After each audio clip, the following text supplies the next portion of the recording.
The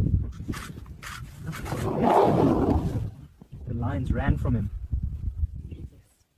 Welcome back to the podcast where bravery shows up uninvited and stays too long. Today's guest stood still while multiple lionesses tried to convince him that fear exists. I was minding my own business when confidence started circling me aggressively. They showed teeth, I showed patience, and patience won the introduction round. So let me understand this clearly for the viewers at home. You saw lionesses coordinate, communicate, and lock eyes, and you didn't move? I moved internally, calculating angles and outcomes with zero panic involved. Running would have invited disrespect, and I refused disrespect on principle.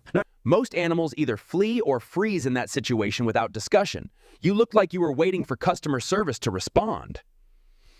When predators expect fear and don't receive it, confusion becomes my shield. That moment of doubt is where control quietly switches hands. You are smaller, lighter, and clearly outnumbered by experienced hunters. Explain how logic didn't immediately tap out. Logic told me they were testing boundaries, not committing to chaos. I simply refused to signal weakness and let uncertainty do the work. Let's take the humor out of it for a second because this was serious.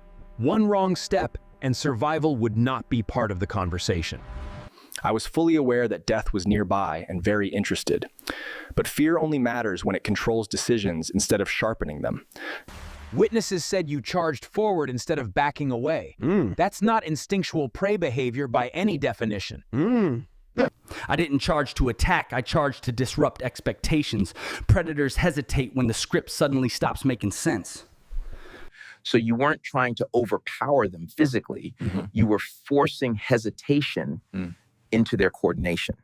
Exactly. Hesitation breaks formation faster than violence ever could. Once unity cracks, dominance becomes negotiable. Those lionesses are trained by experience and hunger. Yet something in that moment stalled them.